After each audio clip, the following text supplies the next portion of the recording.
This is the biggest low-budget film being made anywhere in the world at this time. It's the biggest low-budget film being made in the Wellington area. In the Wellington area. It's the biggest low-budget film being made in the history of the planet.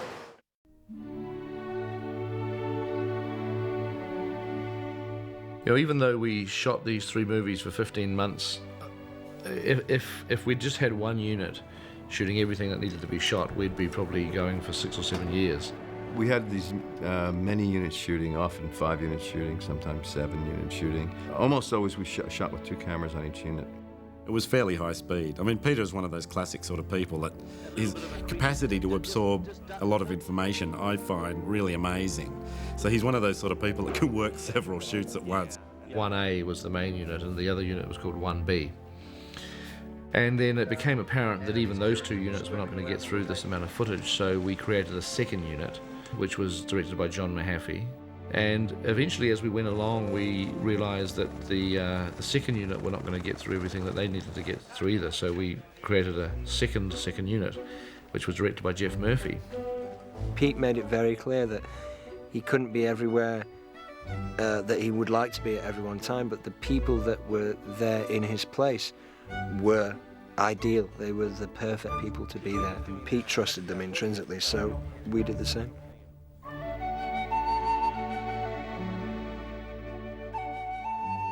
Our principal Hobbiton set was in a farm near the town of Matamata, and we shot a lot of the location footage there.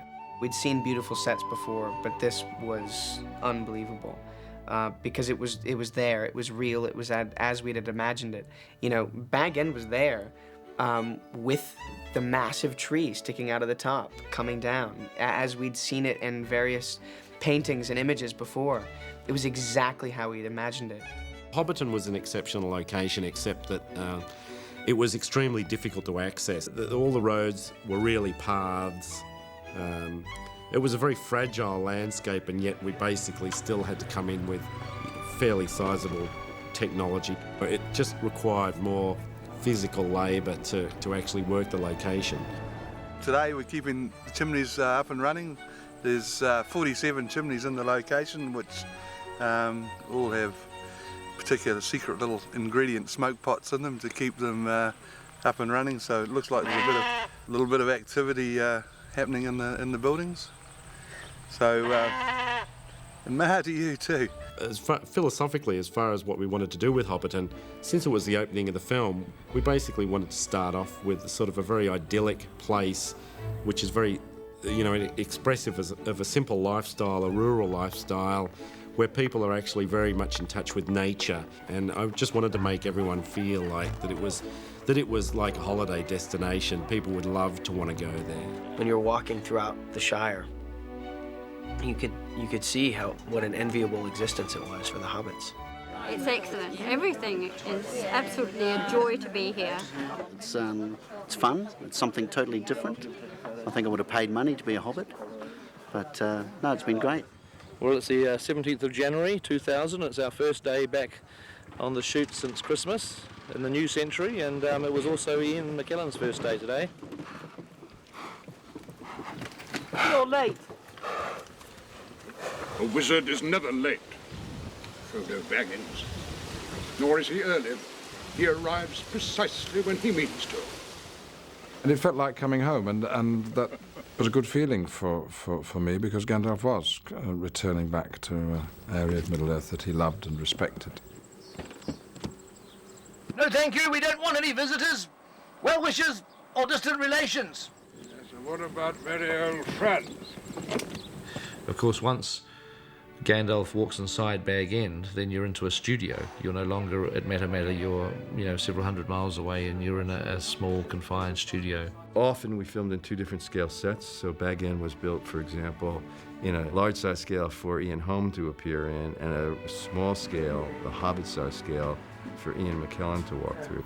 And in the smaller one, I, as a normal-sized person, could look enormous, because everything in Bag End was small.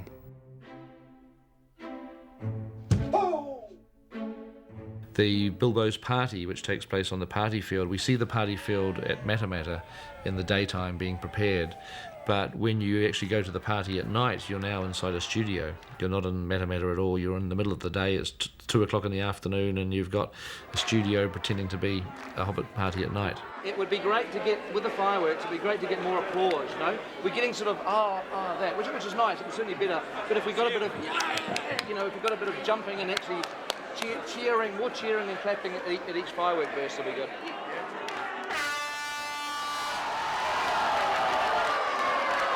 It was great because they had all these extras as hobbits, you know, and this party scene was when they did that, the dance, and something that a lot of people might not have noticed is I play in the band, the Hobbit band. I'm up there with my Hobbit ukulele, whatever it may be. Bilbo's going to tell a story just like at story time. So we need you guys to be sitting on the mat, just like you do at story time. Who wants to see some butterflies? Jump up and down, jump up and down. And 1 and 2 and 3 and... I remember Pete saying to us, this is the real time where you are hobbits, where you behave as hobbits. There's no ulterior motive. You don't know about this mission yet. You're not worried about anything. You're just embracing who you are as young hobbits, you know. So we really just went to town at that point and had some fun. And I remember the day where the firework blows up in our face. As soon as it goes bang, you've just got to let it go, okay? So Peter said to us that when we're holding the firework, it will be lifted up by a piece of string, and there'll be like a... I didn't know. Whoosh! It was your idea.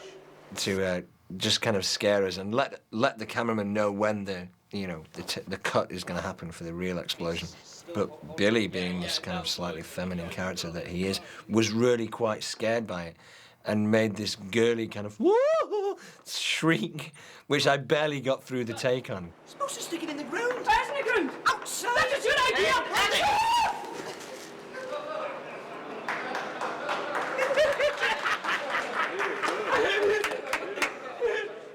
I just get such a fright, and Dom just gave me abuse for it all day. You're supposed to stick it in the ground. It is in the ground. Outside. That was your idea.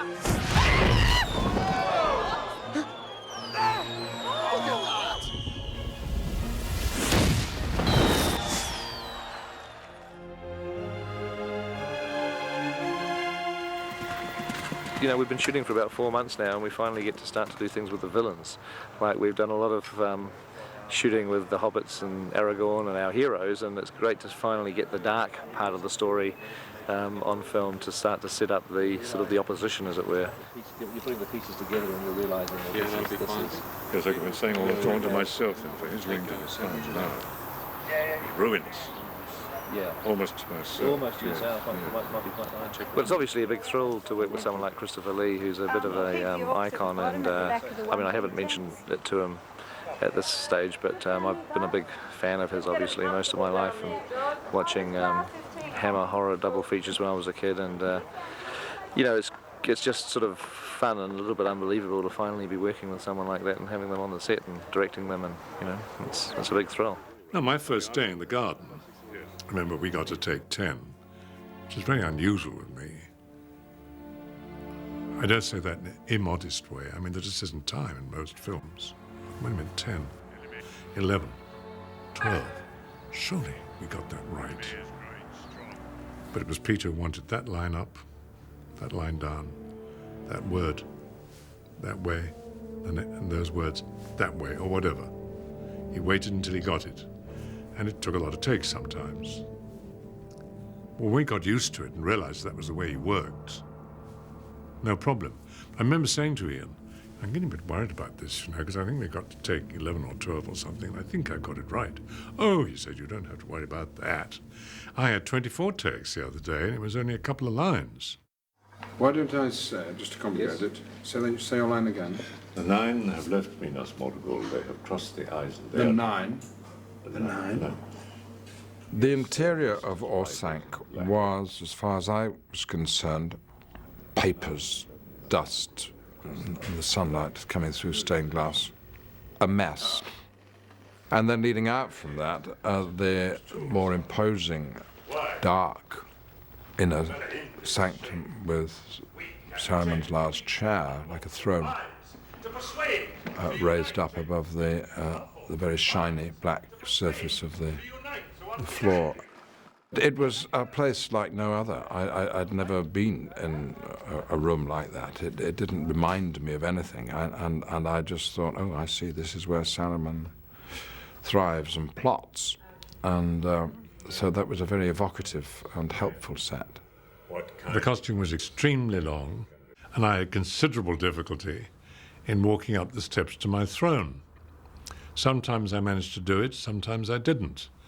And one day I was driven to distraction when I kept on tripping, and I said, I'm sorry, I cannot get up these goddamn steps smoothly. I can't do it, Peter. I'm sorry, because every time I try, I step on the thing. And a voice came from near the camera saying, well, you did it this morning. It put me in my place. When did Saruman the Wise abandon reason for madness? When I was dealing with 1B, I was having to do the wizard fight. It was one of those deals where, you know, I was doing the stunt shots between Gandalf and Saruman. So you're gonna hit the ground and you're gonna hit the ground and it's like, Jesus.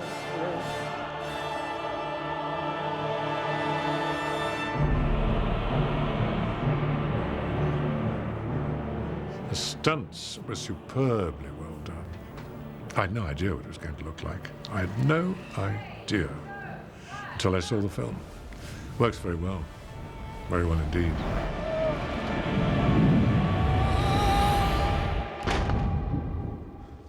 Second unit's first day was actually at night, and it was the moment with the trees being ripped out at Isengard. That was the first thing they shot. And we were kind of in and out of rain that whole weekend.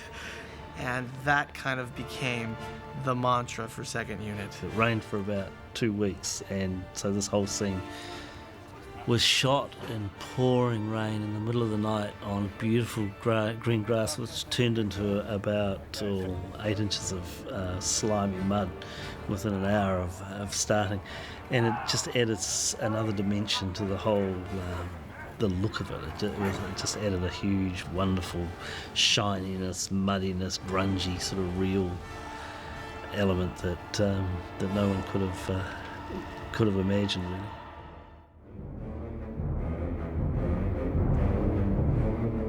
The very first day of photography, in actual fact, was a scene on the wooded road where the hobbits have to hide from the ring wraith. I thought you could turn around and say, quick! You know, Quick, yeah, just quick, yeah. Rather than go to some remote place in the country to film this woodland, obviously there's many wonderful woods in New Zealand. You know, there's actually a park in the middle of the city that is called Mount Victoria, and it's a wooded park land. It's only 5 minutes drive from the studio, and we thought, well, you know, why travel down to the South Island, or, you know, when we can actually just shoot this on our doorstep. We're going into standby mode then, thank you, ladies and gentlemen. Say one more time, all mobile phones had better be off or they'll end up in the ocean. And your radios off if they're open, please. No excuses. You know, Cara Cunningham, for me, our first assistant director, you know, she's one of those people that you can't imagine getting through the movies without. She has a great aesthetic understanding of what you're trying to achieve. So if it's sort of crunch time and she has a problem, you do everything in your power to help her out, because all the rest of the time she's doing absolutely everything in her power to allow Peter and myself to perform our jobs to the maximum possibility. And set. And action! Get off the road! Quick! Quick! I knew what I was in for that day when Peter, you know, would bring the second or the third camera in and put it in close on us and say, okay, now it's the most terrifying thing you've ever experienced. It's just this primal fear, and I want you to feel the fear. And he's talking us through this kind of idea of having our kind of spirit and souls and our whole essence disturbed by the presence of this Black Rider, and realizing that you couldn't just think about that and you couldn't just feel it, that something was going to have to happen, that it registered for Peter and on screen. It was an awesome acting challenge. Awesome.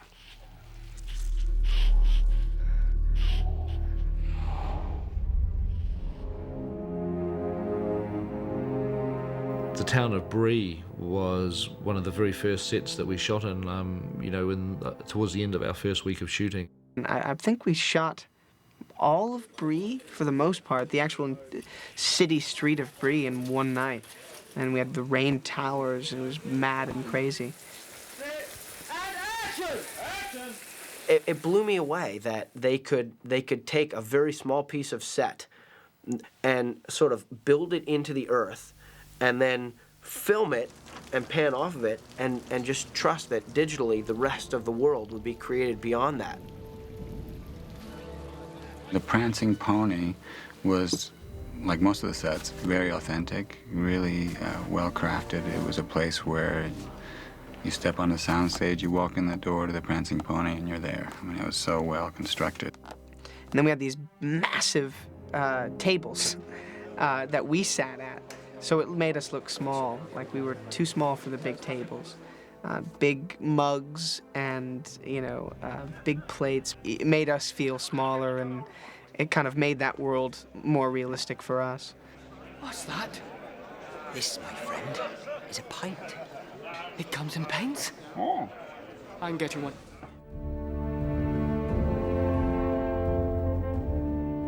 It's really nice for the people involved in the Midgewater Marshes sequence to see it back in the DVD. I think it was important to feel that the journey from Bree to Rivendell was not an easy one. The Midgewaters were basically us along this journey with Strider, trudging through these kind of marshy, nasty wetlands. It was freezing cold, and our feet were so cold that you just couldn't feel anything. Meanwhile, you've got Pete Jackson like hiding underneath the little trailer, giggling, because he's got his 4 hobbits and Aragorn, going through this water that stinks, and we're falling over, and Billy fell flat on his back, and it was a rough day. And I remember we all went to the pub that night and were drinking lots of kind of hearty drinks like whiskey and mulled wine and all that kind of stuff, because it just chilled you to your bones.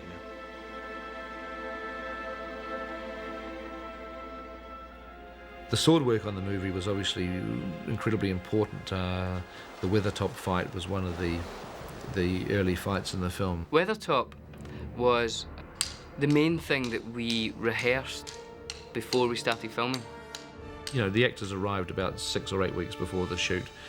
Having sword lessons with Bob Anderson was always part of their regime. We had so much fun learning how to do the sword fighting, and we actually choreographed a number of very involved sequences. And I remember when we were filming on Weathertop, I was bringing the full weight of my kind of anger and ferocity to it. And I remember Peter saying, well, listen, you're a hobbit, and you couldn't actually generate that much force to have your sword move the sword of the Ringwraith if you were to strike it. So you got to kind of pull it back. And I remember feeling like, man, no one's gonna see that I'm really good at this sword stuff. I'm gonna have to I gotta just be like a little hobbit doing it. The irony is that the person that had to be the most accomplished swordsman in the film, which was Viggo Mortensen playing Aragorn, Viggo didn't get cast in the movie until we were a few days into shooting the film. So he didn't have any of the advantage of this training with Bob, and he'd never used a sword before. So Viggo arrives in New Zealand, he gets off the plane, and the Weathertop fight scene is like the first thing he's going to shoot. So Bob Anderson was my first guide, basically, and he was pretty strict, but really encouraging. I think he gave Viggo the most crash course in sword fighting that anyone's ever had, because Viggo had to be there fighting these ringwraiths, fighting 5 ringwraiths at the same time, looking like an expert swordsman. And I'll tell you what, Viggo just became, I think, the greatest swordsman that Bob has ever worked with in his entire career.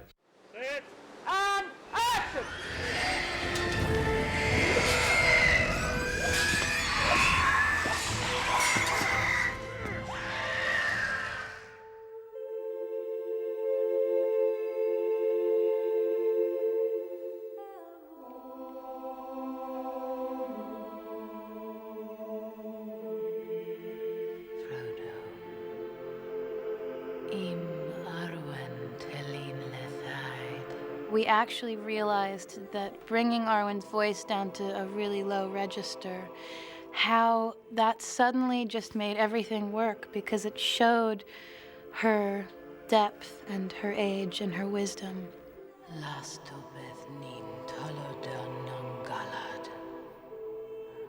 It was hard, I mean, just purely guttural, you know, kind of lauhirnin. It sounded really weird at times when I was doing it. I thought, oh my God, this is too deep, but it worked. And it was funny when my dad saw the movie for the first time. He's like, whose voice was that? I was like, Dad, you jerk. It's mine, I'm an actress. Right hard. Don't look back. Naralim, Asfalov, Naralim.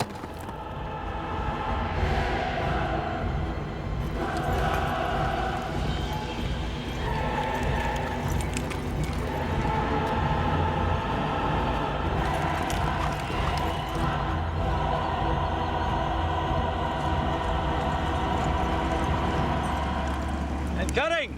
Cut! They must have hundreds of hours of footage of Jane riding, and she was incredible. As the truck gets a length ahead, so he's actually just got momentum on, then you could actually set yourself in. The action that we're doing is like, you know, like yesterday we were jumping over a log and then galloping down a steep hill. Another day, you know, you're galloping along, weaving through trees. I don't think it was ever a question. I was never going to be allowed on the stallion going at that speed. That was just never an option. I was on the back of a truck on a barrel with, you know, this kind of a horse skin wrapped around it, and I had to do this for 5 days and look scared. And, I mean, that was rough.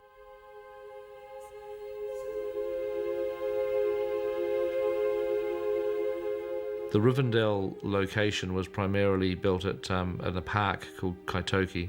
We chose it really because it had, you know, quite a closed-in geography, and so that the set that we built would have a sense of drifting off into the forest. So its boundaries were sort of forested, if you like. So, I mean, the elves, that whole concept of being one with the nature was pretty important, and as a result, Peter had the design team, you know, have this kind of indoor-outdoor feel throughout. So we would have outdoor sets, you know, for exterior shooting, as well as sets outdoors for interior shooting.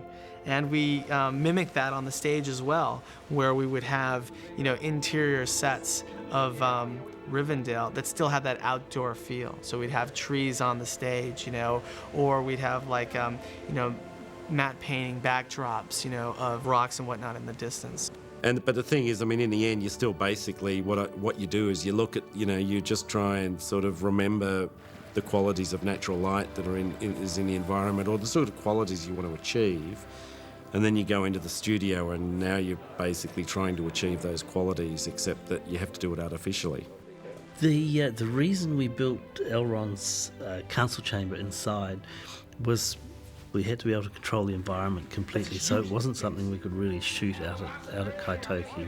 You know, we were literally sitting in a circle of actors like Ian McKellen, Hugo Weaving, Viggo Mortensen, Sean Bean, John Rhys-Davies, you know, Elijah was there, and, you know, it was just like I was looking around, I was sitting there thinking, whoa, this is a real lineup of some greats. Sauron himself forged the One Ring. Molten gold's mixed with his own blood. It contains his life force. The Council of Elrond is a long scene in the book, much shorter in the film, but it did take a long time to shoot. It dominates most of my memory because the council scene took about, my God, I think it took the better half of like 5 days. We spent a lot of time there because we had to sort of cover it from more or less every angle. You see all the characters all in a circle. So we had to shoot it from everybody's point of view.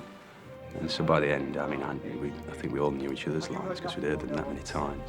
It was probably the longest sequence in the movie, which is kind of shocking because I think that there are scenes that seem a little bit more complicated than that. But just pure scenes, that was one of the longest.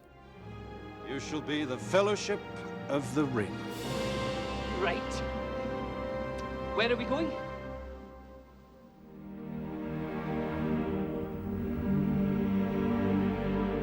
Some of the locations were incredibly remote. We occasionally just flew people in choppers, which was a fairly major operation. We usually had to have 4 or 5 helicopters making several trips to the location to get everybody up there. And there was always, serious safety considerations, because if you're stuck on these mountains and suddenly, a storm sweeps in or clouds sweep in, the helicopters kind of can't land or fly, and there's a very big danger that everyone's going to get stranded and have to spend the night on this mountaintop or wherever you are. And so we always, used to take survival kits up there. We used to take tents and rations and stuff up there in case the situation arose that we would get stuck on a mountain for a day or two without being able to be rescued. It was always a little bit tense. And one of the most spectacular mountains was a place near Mount Aspiring, where we did the scene in the snow where Boromir picks up the ring out of the snow and holds it, and that was shot on a very remote mountainside, because I just wanted to be able to feel that we were really up the mountains and we weren't just cheating it on a ski field or something somewhere. I think it took 10 or 15 minutes to get there, and I remember we flew through cloud, which freaked me out, 'cause couldn't see anything. And I was normally fine in helicopters, and I was always really excited to be in helicopters, but it was actually quite turbulent. The weather wasn't perfect. And all the other guys were great. They were filming it, and Dominic and Billy and Orlando saying, "Oh man, this is amazing." You know? And I was sort of gripping the seat, just thinking, when are we going to get there? I was worried when we got there, all Sean would be able to think about, or would be thinking about for the rest of the day, was, I have to ride back, And I thought, man, it's a crucial scene, and he has a moment with the ring. It's a very important moment for the Fellowship, and he really did well. I thought that was one of his outstanding moments in the movie. It is a strange fate that we should suffer so much fear and doubt over so small a thing. Afterwards, I said, when we were getting ready to go, and I said, were you thinking about the fact that we would have to ride back again in the helicopter? Were you thinking about it? He says, all the time, the whole time. I said, man, I don't know how you did it, but you really nailed it. After this particular journey, he didn't take any more helicopter rides. He just said, that's it. I'll walk, I'll swim, I'll crawl, I'll do whatever it takes. I'll walk all night to get there by morning, but I'm not taking any more helicopter rides. Shortly afterwards, we had to go to another location, which was in the Remarkables in Queenstown by a lake to shoot a scene. Well, Sean absolutely did not want to fly, and said, look, I'll take the ski lift up, and then I'll walk the rest of the way.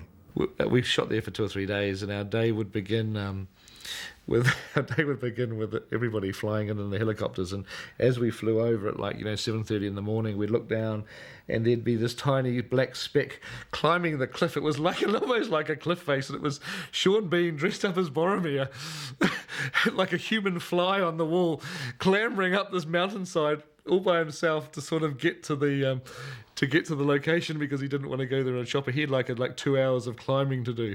And they used to see me from the helicopter going, and I was sweating at the end. It was like a real adventure getting over that sort of mountain to get to the set, but I preferred doing it that way.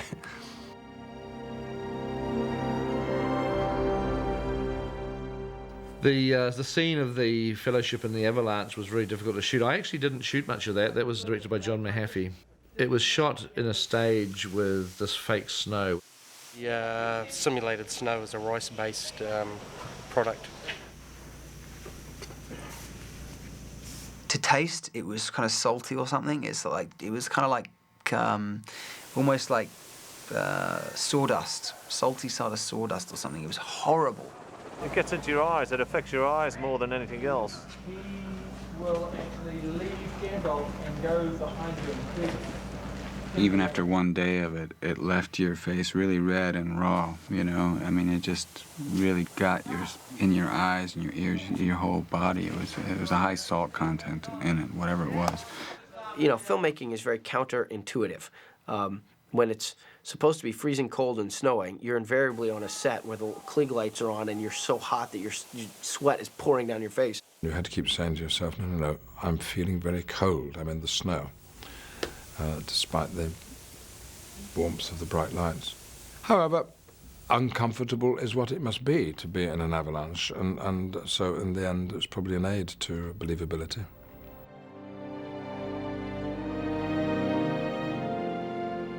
The exterior for Moria was shot on a wet set. It was shot in a car park right by a railway station, which is really funny when you think about it, because, you know, it looks so convincing as the outside of a lake. But that was good. It was worth doing one more. We will do one more. That was very nice. Thank you, broom people. Hey, Orlando? Yeah? Just be careful turning, because it looks a little like if you're turning that far, you'd probably see it. Okay. Being an elf and everything, so probably don't turn quite so much. Okay. It was freezing. The nights that we had to do the exterior stuff there, it was some of the coldest nights I can remember. I remember actually Billy Boyd, I think, was probably the coldest of us all. That evening is the coldest my feet have ever been, to the point that I was almost going to have to say it, like, I can't actually go on. It was like 4 or 5 in the morning, and we'd done this shot quite a few times, and I was becoming really, really uncomfortable. So that's my abiding memory of outside the gates of Moria. We must face the long dark of Moria. When I was walking with the staff in the mines of Moria, which had to have an illuminated bulb on top, that had to be provided with electricity, and it travelled along the wire through a hollow staff out through the bottom, and the wire was hidden under the robes into a battery pack attached to my back. I don't think you were sort of holding it in any particularly. Well, I think you're just using it, you know, just as a torch, basically. Yeah. Brian Bansgrove was our chief lighting technician or gaffer. DPs like to have a great relationship with their chief lighting technicians or gaffers. And because sometimes, you know, it can get a bit lonely out there. There's not a lot of people that really sort of understand the finer intricacies of light. I basically really appreciated Brian for his eye. It's great when you've got a gaffer on set who actually understands the emotion of what you're trying to do with the light that you've got. When you do a film that's visually effects laden and you're dealing with CG characters, you often have to act to someone that might not even be there. If you're acting with a cave troll, for example, well, there is no cave troll. As an actor, you just had to believe that they were going to create something spectacular that you were fighting. Peter showed us things, CGI stuff, you know, which gives an idea of what we were fighting. Even though it was thin air, we knew what it would probably look like in the end. And once you get into the rhythm of that, that's fine, you know, you can sort of deal with it, and it becomes very natural.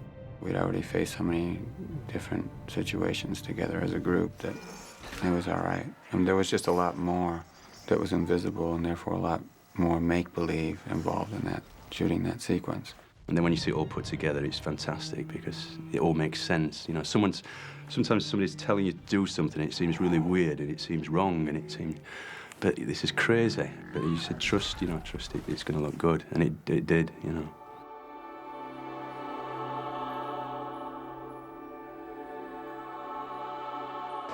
Well, the one thing that you're not going to be able to tell at the moment is that we're in this warehouse next to Wellington Airport, and it's incredibly hot and humid, and there's no air conditioning in the building, and we've got huge amounts of light, and it's really giving this place a very subtropical jungle sort of feel. It's freezing in here, Pete. You have a jumper? Yeah, I better get my big woolly jacket and my gloves and my balaclava. I wanted to do something special for Galadriel. I felt that of all the people in the story, she was, in a way, more connected with a spiritual world. And I took my biggest cue off out of the writing of Tolkien, which basically described her as saying, no sign of age was upon her, except in the depths of her eyes, keen lances in the starlight, wells of deep memory. I wanted to find a visual interpretation for that somehow. So what we did, Brian and I did a few little experiments, and we eventually came up with what we called the Galadrielite. We went out and bought many Christmas lights, and we festooned them all over this rig. And what it did is it actually reflects like starfield in her eyes. Because, you know, to me, it's like a lot of performances in the eyes, and I wanted her highlights to be different to everybody else's in the film. The scene where the Fellowship depart Lorien and receive their gifts had to be shot on the sort of edge of a pretty riverbank, and instead of finding a river, we actually found basically a lake, a small lake in a country estate called Fernside. We're just basically pumping a lot of smoke and using the sun and trying to get, God rays and things to make it feel a little bit ethereal, elven, dreamlike, Lothlorien. I had a lot of fun there in that location. They had this huge trunk with huge roots going off into the water, as if they were almost like little docking areas, these huge roots going into the water. So yeah, that was a beautiful location actually. There was a dreamlike quality to that whole place, with all of the kind of fog that we put through there, and the fact that we as the Fellowship were kind of together in this sequence as well.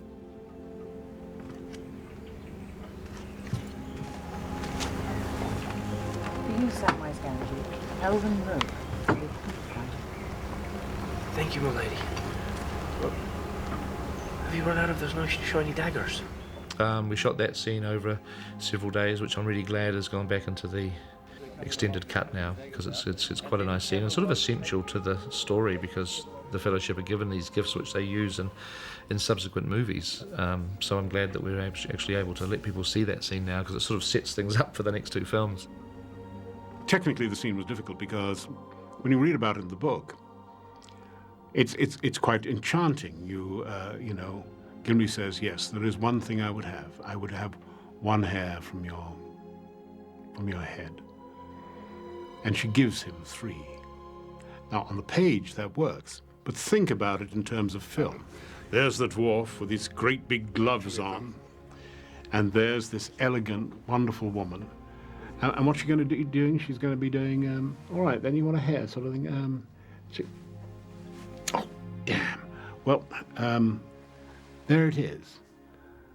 Can you see the hair? There is actually a hair in my hand. All right? No, she's got to fish out 3 anyway. All right, so now, what does she do? She gives this hair to me. What do I do with it? I mean, how do I take it? I mean, do I put it in the glove like that and say, oh, yeah? I mean, it is just too cumbersome to film. What was her gift? I asked her for one hair from her golden head. She gave me 3.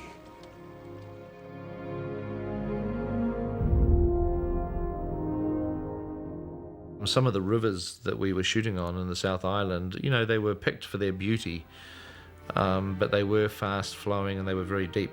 There were currents, and so one of the training regimes that we set up for our actors when they first arrived in New Zealand was boat handling skills, basic like canoe type skills, and I know they had a lot of fun. Sort of. I think that most of their training, which was done off a wharf in the harbour, revolved around trying to make each other sink. But it did ultimately come in very handy, because usually it wasn't doubles in these boats, it was usually the actors themselves. We only had one mishap that I was aware of, which was shooting the scene where the actors are looking up at the Argonath. And that was a very deep, swift-flowing river. And Orlando Bloom was paddling his canoe, and he had a small Gimli. It wasn't John Rhys Davies, it was Brett, who was sort of a small Gimli, double dwarf size. Myself and Brett were in this boat, and one of the guys filming grabbed the front of our boat and stopped us because we were going on downstream, and he just stopped us to catch us. But the water was running so fast that when he held onto the boat, it just started to come over the top of the boat and into the boat. And so we just started going down. And I was going, let go of the boat, let go, man, because he was holding onto it, trying to help us. And these guys went under the water. The boat sunk, and all we had lots of safety boats. They rushed in. And Brett Beatty was in. I mean, it's kind of funny, except that Brett was in this armor. Like, he's in heavy armor, man. That's chainmail that he was wearing, and he's got this wetsuit on. And he had like a blow up thing underneath him, a blow up life jacket in case. And he pulled that, and it didn't really inflate. I could see him going down, so I just went I was holding on to this guy, and I just yanked him up out of the water, and he was like this. And I was holding him up like this, and he was like going, like, he was freaked out, man. And we chucked him up, and he was okay. But it was like, for a minute there, man. I mean, that could have been bad. I think Orlando was more embarrassed than anything to be the one member of the fellowship who kind of sunk his boat whilst on active duty. And those boats, as beautiful as they were pretty, you know, pretty tippy. They were kind of flimsy in a way. And because of the scale issue, it was Kieran Shaw, you know, was Frodo. And I remember that when we did the wide shot, we were really moving down that river. And Kieran, we were doing the first take, and Kieran's going, "Amigo, don't worry about me." And I'm like, what do you mean? I'm trying to talk without moving my lips, you know, and he goes, "Well, if we flip over," I said, "We're not going to flip over." And he goes, "If we flip over, just save yourself. I can't swim." I said, "What?" You know, I couldn't believe it. And then I got really nervous. You know, like if someone's watching you driving, you start overcoming. And I was like, every eddy now became fraught with, you know, possibility. And after that take, I said, "You're kidding, right?" And he goes, "No, I'm even afraid to take a bath." I'm like, Jesus.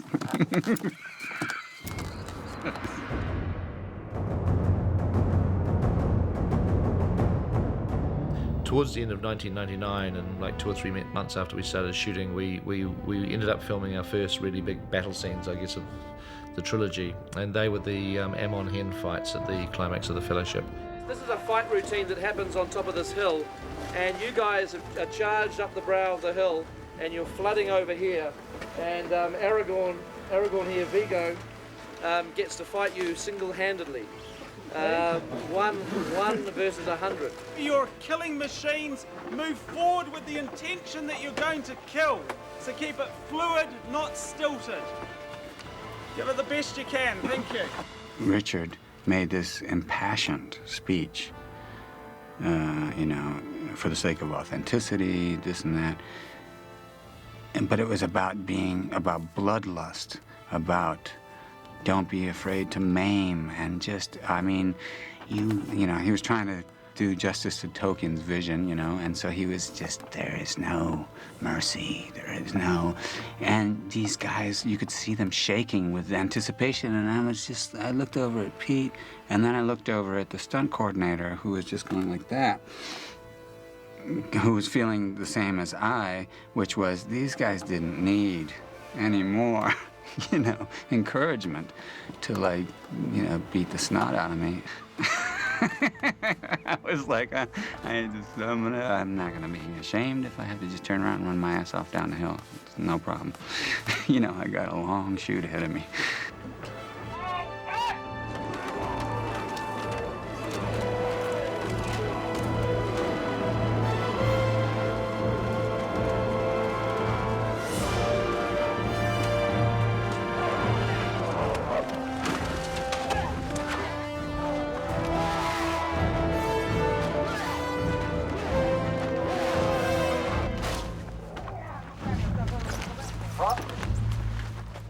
It was blazingly hot. It was like, you know, over 100 degrees, and these poor guys were wearing this, you know, all this leather and fiberglass costumes with rubber masks.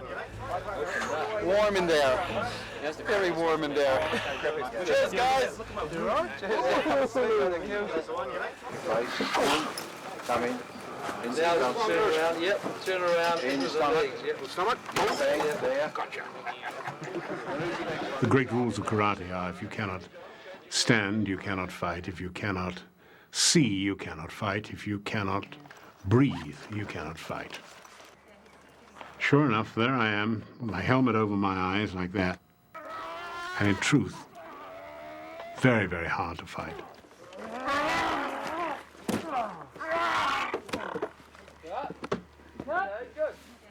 I think I have to say that Lurtz, who is a general of the Urukai army, is potentially my favourite character. He's played by an actor called Lawrence Mohure, an imposing gentleman even when he's not in his prosthetics. Strike a pose and let's get with it. Stay on it. Whoa.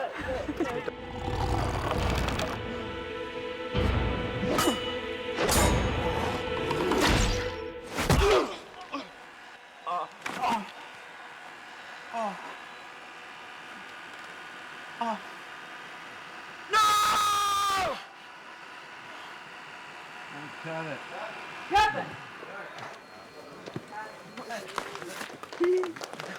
it! Barry Osborne directed most of the fight between Aragorn and Lurtz. When you're running into that next shot, you really take off. And action, Vigo.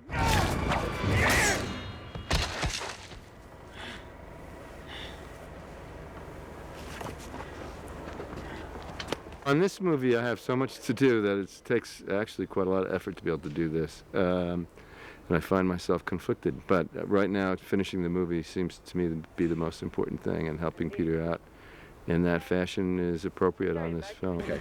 Oh, well, it looks fine. Are you gonna be okay with light and stuff? Have you got some lights up there? Are you gonna tie it off and then Blasting in there. Okay. Well, you better shoot it fast then before it gets too shaky. Well, I don't think we don't want to lock it off long enough because it's just. But we have to keep him humid. We have to keep him feeling happy and good. So we just give him a camera and a crew, and he's as happy as Larry. Stays off our backs. It's a brilliant scheme. Right, Barry? Thanks. I said that through. I know you did. Okay, yeah, now Barry's got a motivation now, you see, you won't. So come towards us, Barry, and raise your sword. That's it. Like that. Anytime you make a movie with the sort of physical action, that we have, there's always a danger of people getting hurt. I mean, you obviously take every possible precaution that you can, but with that, people do get hurt. Fortunately, on the film, we never had any particularly serious injuries. Not really serious, although one of the worst ones actually happened to Sean Astin. And it was a relatively simple shot where Sean had to be on the shore of the lake, and he had to run out to the boat. I'm running at a dead sprint, and I get in, and my left foot and as my right foot lands about 2 feet in the water, just this huge sharp pain, and I grabbed onto the side of the boat, and I just looked down, and it hurt so bad.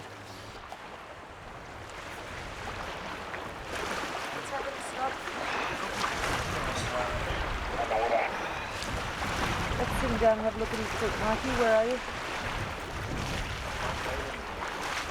Let's sit him down and have a look at his foot. You want to sit on the bench or you want to sit on a chair? His foot had virtually been completely impaled on this shard of glass. When they took the prosthetic off, it was a big, old, deep gash in the foot. I mean, it was a substantial cut. Doing the same action again. Oh my God! That idiot that run over the top. It's a lot of blood, So man. Mike will get a It's a lot of blood. Probably gonna need a bit. We could dry it off. There was this sort of globular thing, this mass that came out of the slit in his foot, that I was fascinated with. Master Frodo can play with my clots anytime he wants to. I'm fascinated by his blood clot. We were a good hour, an hour and a half's drive out of Tiana. It was a long way. It was quite remote. We called for a chopper to come in because we knew we needed to get him to a hospital very, very quickly because there was a lot of bleeding. So the helicopter guy came out, and we jumped in, and it was Jacques Cousteau's pilot. The guy who had flown Jacques Cousteau around on some of his expeditions, which I thought was really cool. It's a magic project because it made everyone so passionate. But like when I walk away from it, it's not only the creation of the film, it's the people who created it is what is the experience that I love. There was an awful lot of love involved in making this film, and it spread out from Peter Jackson, who was typical of his other Kiwis.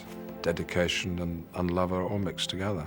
It was made with love, it was made with great care and commitment, and I do genuinely think that spirit has made its way onto the screen.